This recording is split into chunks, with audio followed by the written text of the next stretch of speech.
Hello दोस्त, प्रिय छात्र, आप सभी लोग कैसे हैं। हम आशा कर रहे हैं कि आप लोग बहुत ही अच्छे होंगे। ठीक है, देखिए इस समय पर हम लोग कक्षा 10 जैसा जानते हैं आप, एनसीईआरटी प्रकाशन की हम लोग किताब का अध्ययन कर रहे थे। उसमें अध्याय नंबर 2 था जिसका नाम था बहुपद। ठीक है, तो उस बहुपद में हम प्रश्नावली 2.2 को पढ़ रहे थे। ठीक है, तो ये 2.2 में तो रूल नहीं आएगा, लेकिन उदाहरण नंबर आज हमें 5 हल करना था। ठीक है, तो जैसे ही उदाहरण नंबर 5 को मैंने पढ़ना प्रारंभ किया तो वह उदाहरण त्रिघात से संबंधित मिल गया। ठीक है, तो मैंने सोचा कि त्रिघात के लिए जो रूल है, नियम है, उसको बता लूं, उसके बाद उदाहरण नंबर 5 को मैं बता दूंगा। ठीक है, तो देखिए मैं आपको बता दे रहा हूं, ध्यान समझिएगा। जैसे कहने का मतलब यह है कि यहाँ पर देखिए किताब में उदाहरण नंबर यह 5 है। ठीक है ना। जांच कीजिए कि त्रिघात बहुपद पी एक्स बराबर 3x पर 3 घात minus 5x² minus 11x minus 3 के शून्यक। देखिए इसका कथन यह है कि यह जो सवाल दिया है इसके शून्यक 3 ऋण 1 और ऋण 1/3 है।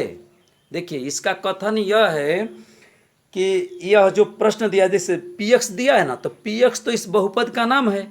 तो कह रहा उदाहरण नंबर 5 है, इसी को हल करना था और इसके बाद हमें प्रश्नावली हल करना था। बहुत से लड़के बच्चे जो हैं कमेंट कर रहे हैं कि सर लाइट जो है सही नहीं आ रहे हैं। देखिए आप क्वालिटी को बढ़ा करके देखें, क्वालिटी को मोबाइल में बढ़ा करके देखें। ठीक है, अरे भाई एमबी की बात है, वही तो कटता है। वो एमबी बढ़ा लीजिए, आप 480 करके देखिए, थोड़ा सा एमबी ज़्यादा लगेगा, बात तो समझ में आएगा। देखिए मैं भी सोचता हूँ कैसे लिखे, लेकिन समझ में नहीं आ पाता है।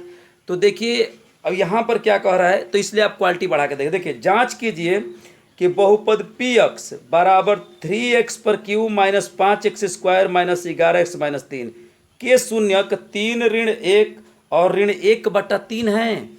कह रहा है ना कि इस सवाल के यह शून्यक हैं। अगर सिर्फ इतना ही कहा होता ना तो मैं इस सवाल को बता देता। जानते हैं कैसे कर देते? इस सवाल में x के जगह पर एक बार 3 रखते, अगर उसका मान 0 आ जाता तो कह देते कि इसका 3 जो है शून्यक है। पुनः क्या रखते? -1 रखते। अगर इसमें x के जगह पर -1 रखते। देखिए इसको मैं हल करूंगा, आप देखिएगा मैं कैसे हल करूंगा। तो x के जगह पर जब -1 रखते और इसका मान 0 आ जाएगा ना, तो कहेंगे कि ऋण 1 भी इसका क्या है? शून्यक है। यदि ऋण 1/3 रखेंगे, मैंने तीनों को पूछा है कि इस प्रश्न का यह तीनों 3 ऋण 1 ऋण 1/3 शून्यक है, तो इतना ही पूछा होता तब तो मैं सवाल बना देता। लेकिन मैटर यह है कि इसमें पूछा है कि शून्यक बता दीजिए, और शून्यक बताने के बाद इस शून्यक में और इस गुणांकों में क्या बताइए? संबंध बताइए, यह पूछा है। तो देखिए इस संबंध के लिए हमें सूत्र की आवश्यकता पड़ी, तो इसलिए मैं इस उदाहरण को नहीं बता रहा हूँ। यह एक स्पेशल वीडियो इसके सूत्र के लिए, और इस प्रकार के सवाल आपको आगे भी मिलेगा, इसलिए मैंने सोचा कि इसको मैं समझा दूँ।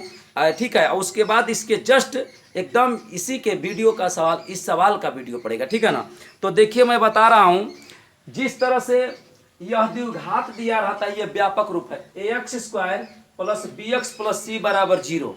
ठीक है, तो जिस तरह से तो द्विघात है ना, तो इसके मूल क होंगे, इसके मूल 2 होंगे, एक मूल अल्फा होगा और एक मूल बीटा होगा। द्विघात के 2 ही मूल होते हैं, एक अल्फा होता है और एक बीटा होता है। तो आप जहां a is not equal to 0 हमेशा लिखिएगा। देखिए ये द्विघात का व्यापक रूप है।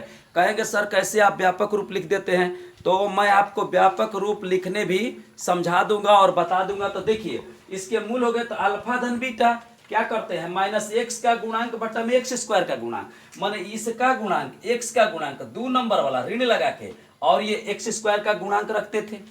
और जब गुणनफल कहता था तो अचर पद बटा में x² का गुणांक रखते थे।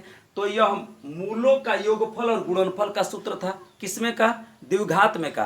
तो बताइए कि इस सूत्र का प्रयोग आप द्विघात के शून्यक और गुणांकों में संबंध स्थापित करने के लिए आप करते थे।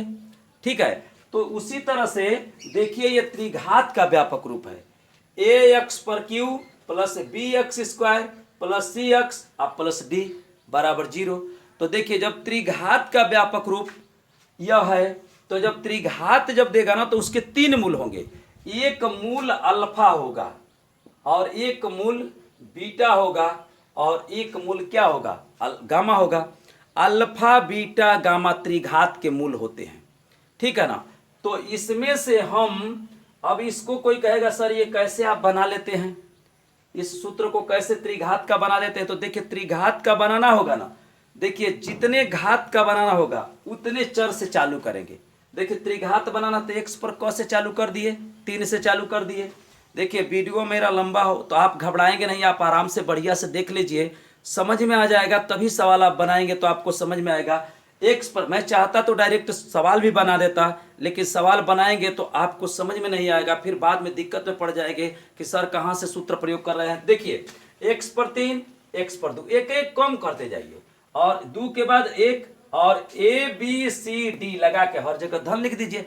अभी 4 घात का बनाने के लिए कह दिया जाए तो उसके 4 मूल होंगे, तो एक्स पर 4 लिखेंगे, फिर एक्स पर 3 लिखेंगे, जैसे ऐसे करेंगे। एक्स पर 4 4 घात का बनाने के लिए, एक्स पर 3 एक कम कर दिए, एक्स पर 2 और फिर एक्स, और देखिए जितने घात का कहेगा उससे एक पद अधिक रहेगा, उसमें लिख दीजिए ए बी सी डी और यहाँ पर एक लिख दीजिए ई, हर जगह धन कर दीजिए।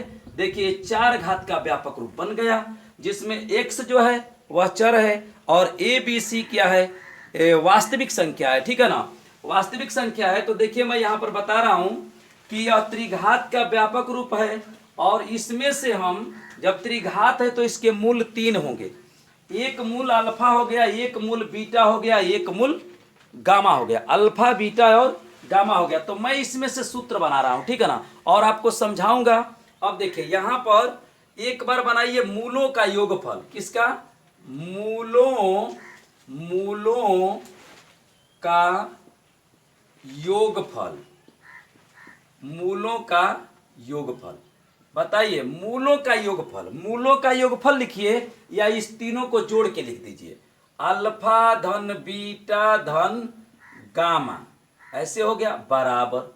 बताइए मूलों का, जानते हैं जब त्रिघात दे करके और उसके शून्यक और उसके गुणांकों में जब संबंध प्रतिस्थापित करने के लिए कहेगा तो आप इस सूत्र का प्रयोग करेंगे। तो कुछ करना नहीं है, देखिए एक बार इस तीनों को जोड़ दीजिए, आज जब तीनों को जोड़िएगा ना तो यहां से लिखिएगा, यहां से व्यापक रूप में से हाई एक्स स्क्वायर का गुणांक ऋण लगा के, पहले ऋण लगा के, देखिए इसमें भी पहले ऋण से चालू होता था, यहां पर भी ऋण से, ऋण किसका गुणांक, एक्स स्क्वायर का गुणांक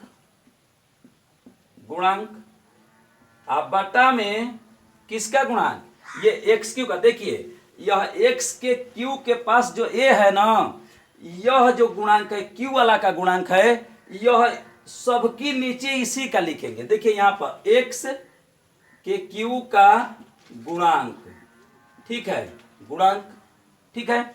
अब देखिए तो आप इसको कैसे लिख सकते हैं, ऐसे भी लिख सकते हैं, ये हो गया। अब बताइए एक्स स्क्वायर का गुणांक कितना है, तो एक्स स्क्वायर के पास कितना है, तो बी है, तो लिख दीजिए ऋण बी बटा में इसका गुणांक ए।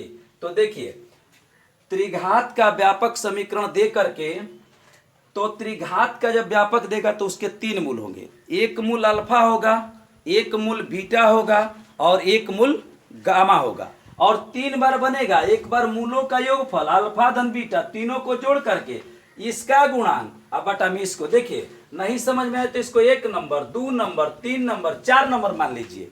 और बताइए हाई कौन नंबर है, 1 नंबर है 2 नंबर है, तो 2 नंबर अब बटा में 1 नंबर, तो यह योगफल का बन जाएगा। अब देखिए मैं बता रहा हूं, अब दो गो का गुणा करेंगे, समझ रहे हैं ना। देखिए यहां पर लिख रहा हूं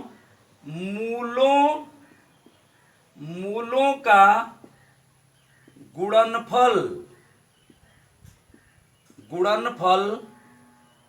का योगफल, ठीक है, ध्यान से बात समझिएगा क्या लिख रहे हैं। देखिए क्या कर रहा है, मूलों के गुणनफल, माने इसका यही 3 है, इसका पहले गुणा करिए, गुणा करिए, देखिए इसका गुणा इसके साथ करिए, आप धन लिख दीजिए, आप पुनः इसका गुणा इसके साथ करिए और इसका गुणा इसके साथ। जैसे देखिए अल्फा बीटा, बताइए इसका इसके साथ गुणा कर दिया, अल्फा बीटा हो गया, प्लस तो क्या लिख दिया है गुणनफल, देखिए गुणनफल का योगफल, अब धन लिख दिए, अब इसका इसके साथ तो बीटा गामा, अब प्लस, अब क्या हो जाएगा ये गामा और अल्फा, इसका इसके साथ गुणा कर दे, रिंग बना दीजिए, जैसे जिलेबी का आकार बनता है ना वैसे बना दीजिए, गामा और अल्फा, गामा और अल्फा बराबर। देखिए इस सूत्र का प्रयोग तब होगा जब त्रिघात समीकरण दे करके और उसके शून्यक और गुणांकों में संबंध पूछेगा ना, तो उसी समय पर इसका प्रयोग होगा। आया आप नहीं जानेंगे तो हो जाएगा दिक्कत। देखिए तो बताइए क्या होगा, तो देखिए यह 1 नंबर था, 2 नंबर था, 3 नंबर था, 4 नंबर था, जो घात का लिखेंगे एक पद अधिक होगा उसके व्यापक में, कभी भी आप ख्याल करिएगा 4 घात का व्यापक रूप लिखेंगे तो उसमें 5 गो पद आएगा। देखिए तो यह इसके बटा में इसके लिखे तो पहले योगफल हो गया, आया अब देखिए यह 2 नंबर बटा में 1 नंबर है, 2 नंबर मान लीजिए, यह 1 नंबर मान लीजिए, अब यह 3 नंबर अब बटा में 1 नंबर है तो सबके नीचे रहेगा ना, यह x का q जो है वो सभी के नीचे रहेगा। तो यहाँ पर क्या लिख देंगे, लिख दे रहे हैं क्या है x है ना, तो ऋण से चालू किया, पहले ऋण लगेगा अब धन हो जाएगा, तो लिखेंगे x का गुणांक अब बटा में क्या हो जाएगा एक्स क्यू का गुणांक। ठीक है, तो बताइए x का गुणांक, देखिए जिसका गुणांक पूछता है उसको छोड़ के उसके बाद जो बचता है उसको हम लिख देते हैं। तो x का गुणांक क्या है c है, तो हम लिख देंगे c, अब बटा में ये एक्स क्यू का गुणांक है ना, तो एक्स क्यू का गुणांक क्या है तो a है, तो हम यहां पर लिख देंगे a। तो आप देखिए मूलों के गुणनफल का योगफल, मूलों के गुणनफल का योगफल का सूत्र होता है x का गुणांक बटा में एक्स क्यू का गुणांक, इसको c बटा ये लिख सकते हैं। अब देखिए एक और बचा है मूलों का गुणनफल, मूलों का गुणनफल, गुणनफल। आप बोलेंगे कि सर इसमें तो 2 ही बताए थे, देखिए इसमें 2 ही बताए हैं, एक अल्फा धन बीटा बताए हैं और एक अल्फा बीटा का बताए हैं, तो वो द्विघात न है, द्विघात रहेगा तो उसमें 2 ही रहेगा, लेकिन जब त्रिघात रहेगा तो उसमें 3 रहेगा। अभी चतुर्थ घात होता तो 4 लिखते हम, तो यहाँ का कोर्स नहीं है, जब आगे इंटर लेवल पर जाएंगे तो वहां पर आपको मिलेगा। अब देखिए मूलों के गुणनफल का, गुणनफल कह रहा है मतलब ये जो तीनों मूल है, देखिए त्रिघात रहेगा तो 3 मूल होगा, द्विघात रहेगा तो 2 मूल होगा और रैखिक रहेगा तो 1 मूल होगा। तो यहाँ पर जब त्रिघात इसको पूछा है ना, तब इस तीनों का गुणा करके लिख दीजिए, तीनों का गुणा कर दीजिए, मूलों का गुणनफल, तो अल्फा गुणे बीटा गामा बराबर, देखिए तीनों का गुणा कर दिए। देखिए आप इसको लिखिए या प्रतीक को लिखिए, फिर इसको लिखिए या प्रतीक को लिखिए, दोनों का मतलब एक ही है, तो क्या होगा अचर पद अब आ जाएगा लास्ट वाला, 4 नंबर बटा में 1 नंबर। देखिए एक बात आप गौर से ख्याल करिएगा, देखिए 1 नंबर 2 नंबर 3 नंबर 4 नंबर, जब यह 2 नंबर इसके बटा में कहेंगे सर यहाँ पर ऋण आ जाएगा, तब क्या करेंगे आप, ऋण को देख करके नहीं घबराएंगे, सूत्र जो है उसको ध्यान से देखेंगे, जब ऋण आएगा तो ऋण के अनुसार उसका काम किया जाएगा, आपको समझ में आ जाएगा। देखिए अचर पद, यह डी यहां पर लिख दें अचर पद, अचर पद बटा में क्या हो जाएगा एक्स क्यू का गुणांक। ठीक है, एक्स क्यू का गुणांक। देखिए जिस तरह से द्विघात का जब हम उसमें मूलों का योगफल और गुणनफल बना रहे थे, तो उन दोनों के सूत्रों में एक्स स्क्वायर का गुणांक नीचे रहता था, तो इसके भी सूत्र में एक्स के क्यू का गुणांक नीचे रहेगा। ठीक है, तो यहाँ पर अचर पद बटा में एक्स क्यू का गुणांक, अचर पद क्या है तो देखिए यह ऋण हुआ है, ख्याल करिएगा, पहले ऋण से चालू करेंगे, ऋण लगाएंगे सूत्र में, अब धन का नंबर आ जाएगा, अब ऋण का नंबर आ गया, ऋण लगा दीजिए, यहाँ पर ऋण लगा दीजिए। ठीक है, तो लिखेंगे ऋण डी बटा में क्या हो जाएगा ए। तो बात आपको समझ में आ रहा है, कहने का मतलब यह है कि त्रिघात का जब व्यापक समीकरण, यह त्रिघात का व्यापक रूप हो गया, त्रिघात के 3 मूल होते हैं, एक अल्फा बीटा गामा, जैसे द्विघात के 2 मूल होते हैं अल्फा और बीटा, तो त्रिघात में 3 चीज बनेगा, एक मूलों का योगफल बराबर बनेगा अल्फा धन बीटा धन गामा बराबर माइनस एक्स का स्क्वायर, माने इसका स्क्वायर बटा में इसका स्क्वायर। ख्याल करिएगा, इसके स्क्वायर बटा, देखिए 1 नंबर 2 नंबर 3 नंबर, देखिए सूत्र आपको समझ में आ गया तो सवाल समझ में आ जाएगा। ठीक है, थोड़ा सा ध्यान से देखेंगे, यह बटा में यह ऋण लगा के तो योगफल का हो जाएगा, और यह 3 नंबर पर है, 3 नंबर बटा में 1 नंबर तो मूलों के गुणनफल का योगफल हो जाएगा, और यह ऋण लगा के 4 नंबर बटा में 1 नंबर तो मूलों के गुणनफल का हो जाएगा। इस तरह से इसी के आधार पर जब त्रिघात दे करके शून्यक और गुणांकों में संबंध पूछेगा, जैसे उदाहरण नंबर 5 है, तो इन सूत्रों का मैं प्रयोग करूंगा तो आप आराम से बढ़िया से याद कर लीजिएगा। ऐसे कर लीजिएगा, देखिए पहले x का स्क्वायर है, 2 घात वाला है, उसके नीचे 3 घात वाला है, उसके बाद 1 घात वाला आ गया है, उसके नीचे 3 घात वाला आ गया है, और उसके बाद देखिए बिना वो चर जो है खत्म हो गया है, अचर को लिख दिए हैं और 3 घात वाला है। कुल मिलाकर के x के जो q का गुणांक है वह सभी के नीचे है। एक चीज और मैं बताऊंगा कि मूलों के योगफल, ठीक है,